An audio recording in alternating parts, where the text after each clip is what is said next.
Hey, welcome, ladies and gents of YouTube. Welcome back to another exciting head-scratching episode of Insane Disappearances. Tonight, I'm gonna go back a little bit, back in time, about 2 years, about a man at the age of 46 who disappeared in the Alaskan wilds. But first, I want to do a couple of updates. Now, the other day, I posted a video about a young 19-year-old boy named, I just had a brain fart. I'm sorry. Blaze. I can't remember his last name, but the young boy named Blaze that I talked about. He was found, but he was found dead underneath some brush, and they're labeling it as a homicide, which I do not believe because of the way people are always found. And we're talking about college students. If you've read the Missing 411 books, a lot of the young college students that go missing while at a bar or whatever the case may be, or even if they're going into, going for a hike or whatever, they always turn up missing in a weird way. And we're talking about a young man that's underneath some brush. How did he get there in the first place? Now, they're labeling it a homicide. But see, here's my thing. How can you label it a homicide right after you find the body? Because to me personally, what I'm thinking is that they found something else, dealing with his death, like the surroundings of the cause of his death, and they probably can't even find the cause of death, which is what I'm thinking. They always come up with an excuse just so they won't have to even worry about it, because they don't want to put out there something weird happened to that young boy. They don't want to do that, so they leave that alone and just say homicide or hypothermia and all this other bull crap. Now the other man, Maximilian, he hasn't been found yet. He disappeared this month on the 6th, okay? Hasn't been found. So, I'm just waiting to see if they're going to have some more information on him. I hope they do, because, this man disappeared in Yosemite National Park, one of the biggest places that have disappearances that are always unexplained. So, I really do hope that something is found about him, And as far as closure, at least if they find the body, then they can bury him properly and they can move on with their lives after a few months of grieving. Of course, I know that for a fact because I've gone through it more times than I can count with family. Not in that way like everybody else, but just natural deaths and all that stuff. But anyway, okay. Now the story that I want to read to you today, or talk about, is about a man who disappeared back in 2016. He was vacationing with his daughter at a place called Alyeska Resort in Girdwood. Now, the searchers, they're looking for this man whose name, by the way, is named Bradford Broach. Okay, once again, he's 46 years old. He was last seen near that place, the Alyeska Resort. Now, on Tuesday, August 2nd, that's when he disappeared. But like I said, that's when he was last seen. Also, he took a photo, like a little selfie, in this area near the resort, and that was the last photo he ever took, and that was the last time he was ever seen. So somewhere between the time when he took the photo and after that, that's when he disappeared. Now, oddly enough, there is a photo. In that photo, there's a picture of a face in the background on the left side of that photo. Now, I'm gonna be honest. Looking at that photo, looking at the color, because it looks like a yellow face, with eyes and a nose and a mouth, like it's smiling at him as it's watching him. It kind of almost looks like a flower, but it looks so much like a face, it's almost like the face is coming out of some type of vortex, that we can't see with the naked eye, and it's like you can see it as it's coming out of it. It's blocking the other half of his face as it's coming out of this wall of energy that can't be seen. I don't know, but that's what it looks like. But if you look at my thumbnail, you'll see what I'm talking about, because I got a blown up picture of it right next to his face, in the thumbnail. But anyway, now searchers continue to comb Girdwood's rain-soaked forest and rivers Sunday for a missing Texas man. Now, when I say Texas, I mean Allen, Texas. Okay. Anyway, The Texas man last seen setting out on a popular hike in the area last week. Now, Bradford Broach, 46, of Allen, Texas, was last seen Tuesday night at the beginning of the Winter Creek Trail, which starts near the Hotel Alyeska in Girdwood, south of Anchorage. He was reported missing by his wife Thursday after he failed to board a flight back to Texas that was leaving from Fairbanks. Now, since the search began, more than 100 volunteers have used helicopters, trained search and rescue dogs, and their feet to scour the network of trails around Winter Creek, often in heavy rain. That lets you know how vigilant they were about this and how dedicated they were finding this man, because too many people have been disappearing in Alaska. I'm just not finding this out. I mean, there's a lot of people that's been disappearing. He's got like a list of them all over the place. Okay, now on Sunday, the effort was focused on the Upper Winter Creek Trail area as well as Mountainside Resort trails. This is all said by the sergeant of the Alaska State Troopers, Michael Zweifel, I think it's Zweifel, spelled Zweifel. So anyway, Broach, who is listed online as an accounting manager for a Dallas architecture and construction firm, has been vacationing in Alaska with one of his daughters. Now, his daughter left Alaska before him. He spent extra time here and was finishing up his trip. Now, on Sunday, Zweifel detailed what authorities know about the suburban Dallas father's last known movements. Now, on Tuesday afternoon, Broach hiked up the North Face Trail and rode the tram down, disembarking at 9:05 p.m. Now, Broach signed the trail log at the Winter Creek Trailhead at 9:45 p.m. Okay? Now, troopers believe he quickly interacted with a person at the trailhead before setting off down the Winter Creek Trail, a wide, mostly flat amble through deep forest that leads to the edge of a 100-foot deep canyon with a rushing glacier creek below.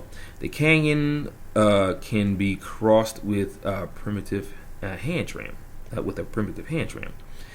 Now, Zweifel said Glacier Creek has been treacherous and difficult to search. Now, though a local resident rafted it and saw no signs of Broach. Now, I would imagine they would see his body floating in this, creek, probably frozen to death because of the icy cold waters and with all these glaciers floating around in that area. Now, from the hand tram, hikers continued on to the Upper Winter Creek Trail, a more difficult hike that leads into alpine country after branching off at the gorge. It's not clear what Broach's plan was that night. We still have a strong cellular signal at 10:32 p.m. that night, putting his location there in the Winter Creek Trail. Nordic System. That's the last contact they had of this man. Now, other people have gotten lost in the heavy woods of the Winter Creek and Nordic Trail systems of Girdwood in recent years. Troopers say, but all have been found relatively quickly, according to Zweifel. Now, the resort is serving as headquarters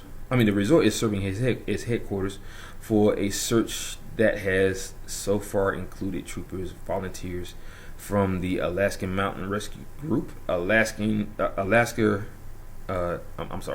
Alaska Mountain Rescue Group, Alaska Search and Rescue Dogs, Anchorage Nordic Ski Patrol, Matanuska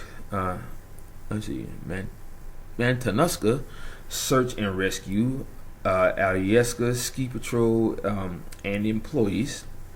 The Alaska Incident Management Team and the Volunteer Fire Department. Girdwood's Alpine Air has donated helicopter time, said resort spokesman Eric Fullerton.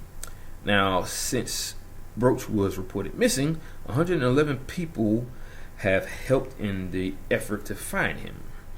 Now, the search will continue Monday. We have no plans to stop, which is very good. Now, like I said, this was all in 2017. Apparently, they still haven't found this man. Now, his daughter, like I said, had actually went ahead of him to go back home. I guess she had school. She was probably a teenager, or she could be in college. So she is very upset about this because he should have been behind her on another flight. But there's no such luck. So this young man, this man has not been found. So I really hope that they do find something. And that face is kind of creepy too. That's the first time I've seen something like that in one of these photos of a person that was out there in the wilderness. We're talking about the Alaska Wilds. They got bears and some everything. Wow, that's about the only thing I know of that they have is bears. They probably got a lot of other wildlife as well. But bears are up and around in those areas. Looking, scouring for food and stuff like that. So, but yeah, not to get the one thing off of their mind. Bears do not devour the human body. They gnaw at it. They get I don't know what they go for. Like most animals, like mountain lions and stuff, they always go for the guts because that's where all the protein lies, and I'm pretty sure they could probably smell it, which is the reason why they go for it. And then they just gnaw at every other part of the body, and that's what bears do as well. They don't gnaw at anything. They gnaw at the body, but they don't eat it like that. So if anybody thinks that he was eaten alive and just gobbled up by some kind of animal here on this planet, no. Now, my theory is the part that goes way out there. For me, if he went missing 2 years ago and they haven't found him yet, and I'm talking no sign of him at all, I'm thinking that whatever that face was following him and watching him, and it probably took him through a wormhole that led to another dimension somewhere, maybe another parallel Earth. And I hate to put these people in these categories, but the evidence is what puts you there. And when I say evidence, I mean the story, the case story that they read to you, that they tell to you about how he went in there and all of a sudden he's just gone. And see, that's the worst part of all these cases. They go somewhere and poof, they just gone. So there's no information that could tell you what he was doing, why he was there, where he was going. They just know that he was going there, and he just vanished without a trace. And that's the part that gets you the most. He vanished without a trace. Okay? That's the only thing you can say about this case. He goes in, he doesn't come out. Just like all the other people. They go in, they don't come out. Some people may have a story to tell if they have actually gone out there, right? But that doesn't happen. Okay? Most of them don't even want to talk. The other half, they can't remember anything. But if we take our cues from the woman that I interviewed for my channel back in July, okay, she had a full account of what happened to her. I'm talking full memory, video footage, a picture of this head that was sticking out of a tree trunk, and it looked like when I kept looking at it, it looked like it was moving. So it wasn't nothing that was fake. I could see the mouth moving, the head moving a little bit, but it wasn't moving too much. But I just know I saw a face, and it was weird, okay, with glowing eyes. Creepy. But anyway, with that being said, like I said, with this man here, the fact that he goes in for a hike and he doesn't come back, the part that I'm trying to make sure I understand is when he signed, the trail log. I'm trying to figure out, was this, obviously he was going in there later on during the day for a hike, and he left the resort around 9 p.m. or he came back at 9 p.m. So what I'm trying to figure out is, what time did he go out there? Because from right here, from what I can see on this photo, this is during the evening or during the day. It doesn't say what time They just know this was around August 2nd. And then it says here at the bottom that I'll read this over for you.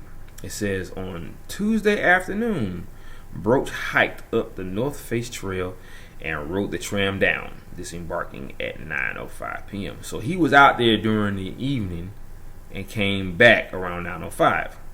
Okay, now Broach signed the trail log at the Winter Creek Trailhead at 9:45 p.m.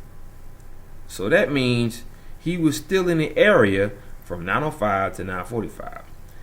What happened to him after that? So he obviously went for a hike and came back, but somehow, some way, he disappeared. Just like all these people that be in these bars, they go in, they have their fun, they even seen all over the place, but somewhere in between, like there was this one story that I got from a friend of mine, where this guy goes into a bar, he's having his drinks and all this stuff. He's actually going to he tells his friends he's going to get a drink in the bar, but somewhere between his friends and the bar, he vanishes without a trace inside the club. How does that even happen? And you're around a whole bunch of people. Do these beings stop time for just a few seconds to grab this person, and then after that they unfreeze time? Because think about it, when you freeze time at a certain moment. Now to the other people, this it's almost like this didn't even happen, because all they remember is being there, and then boom, that's it. Let's just say the person was in front of you. They freeze time, they grab him and they take him, and then they unfreeze time. All of a sudden, poof, he disappears. All this in their mind, this happens within a second. Okay, but in their mind, time is still flowing. So they go in, they take the person, and they unfreeze time, and poof. That's the illusion of how time can freeze.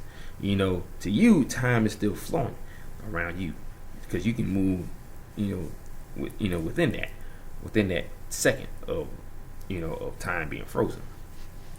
Okay, but to them, it's like nothing ever happened. You're standing there for 1 second, then poof, it disappears. Like, how did that happen? You don't even realize that you was frozen for like a couple of seconds. So with him, it's opposite what happened to him. He actually signed the doggone log, came back to the doggone place, and then all of a sudden, poof, he's gone. Now, did he sign it then go back out again to do another hike? I don't know. But at 9:45 p.m., I would think he wouldn't have done it, because it's pitch black out there. We're talking about the wilderness. You don't want to be outside in the dark in the wilderness, because everything comes out. We're talking about lions, tigers, and bears. Oh my! But I'm just saying, how did he came back? That's the part that gets me. He came back to the resort, signed the log. I would think he would have went to his room and went to sleep and and got himself packed up for the flight. I don't know when the flight was going to be, but he was supposed to be coming back after his trip was done, and that didn't happen. Why didn't that happen? I don't know. All I know is that he goes in, he takes his hike, he's taking a selfie for his family to let them know he's okay and he's having fun. Then you see this yellow face sticking out in the open.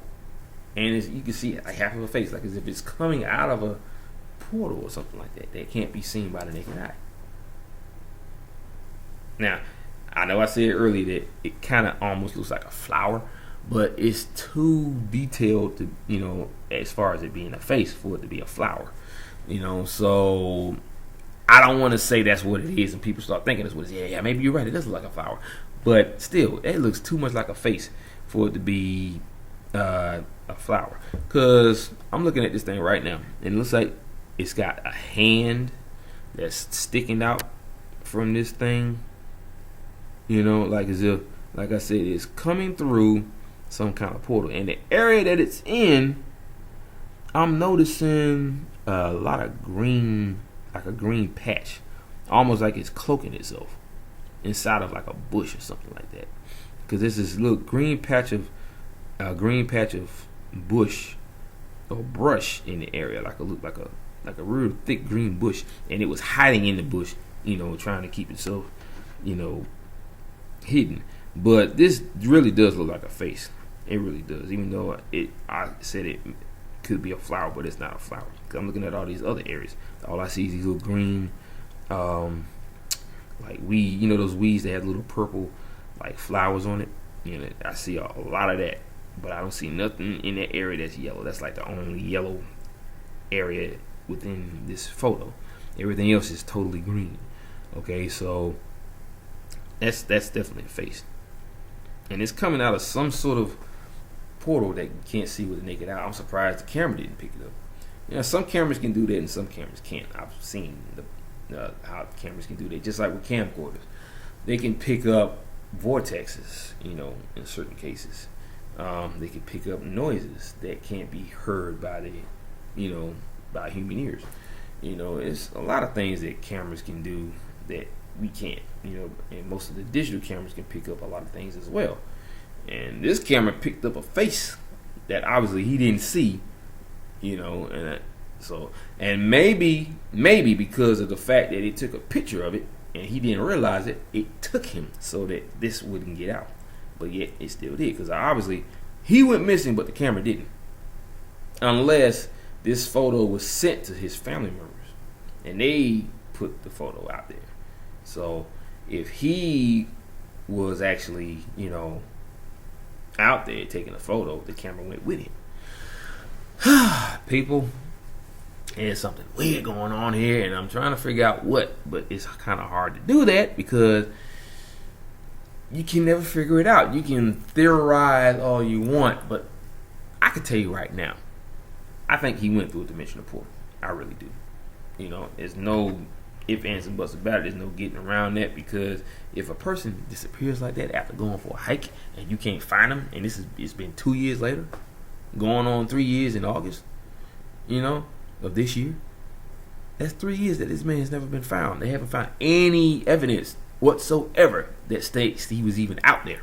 They know, I mean, with the log and everything, they know he was out there, but I'm saying they said that they found some food wrappings out there, but they didn't lead back to evidence that would state that he was even out there.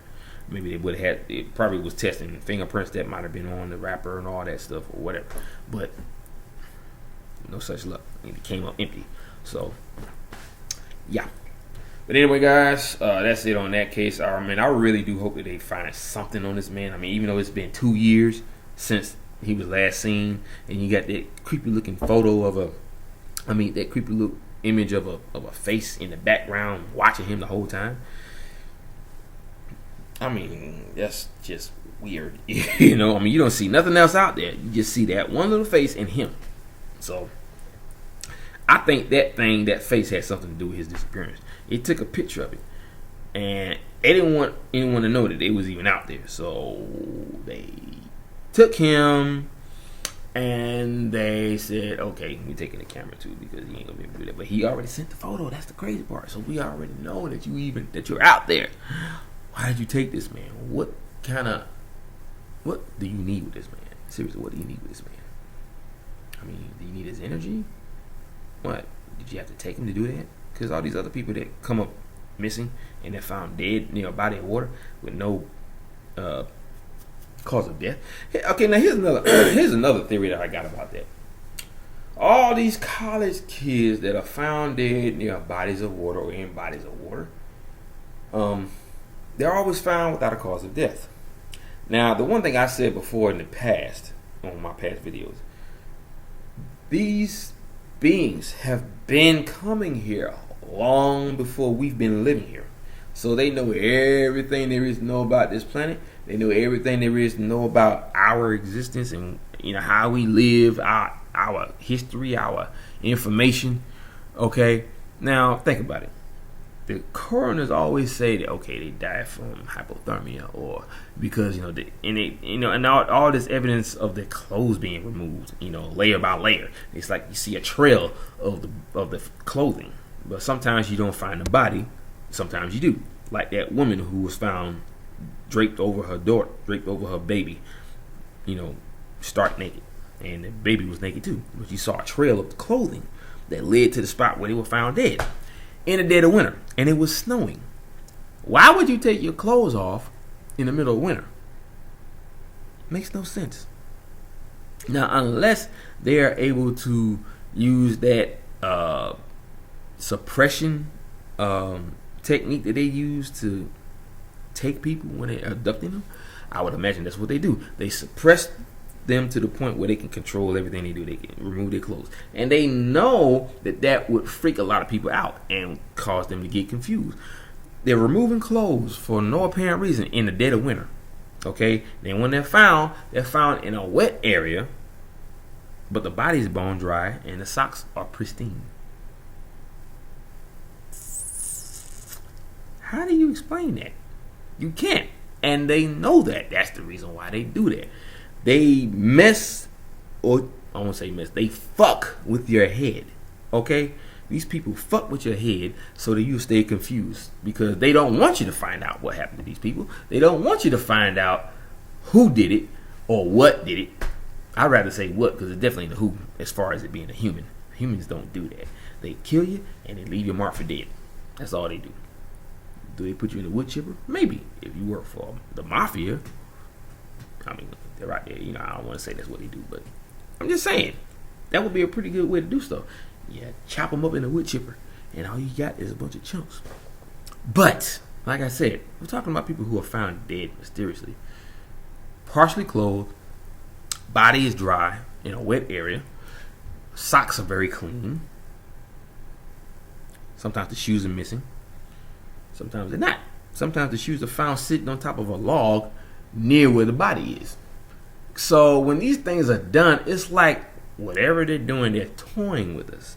They are purposely doing these little things, like the Jerry Adadero case. When they found his remains, the sweatpants were turned inside out. Why would they be turned inside out? Were they trying to remove his pants to do something to him? I mean, there was no blood on any part of the clothing. The shoes were found 4 years later, along with everything else, pristine, like as if they just came off the showroom floor in a shoe store. And the tooth that they found, which was a molar, I believe, was found sitting on a log underneath a pile of straw. It's almost like someone purposely put the tooth on this log, then purposely put straw on top of the tooth. Why would that even happen? Why would you want to do that? Why would a human want to do that? A human, I'm not saying they're not smart enough to do stuff like that, but they wouldn't think about that at the time. If they want to get rid of a kid, they're going to kill the kid and leave it in the area, but they're always going to leave evidence behind. They always do. That's how these people get caught. Like, even though these serial murderers do the things that they do, they still get caught eventually. Now like say the Jean Benet Ramsey case. Now they've been searching for her killer for decades and never found the killer. Now they're saying that they think the brother had something to do with it. Okay, the brother's a grown man now. Now, was he jealous of her because she was getting all the attention being a pageant girl? Okay, first of all, they don't have pageants for little boys, so why would you get jealous? I'm just saying. So I don't think it was the brother. Now, they tried to say it was this older white man with a thick beard.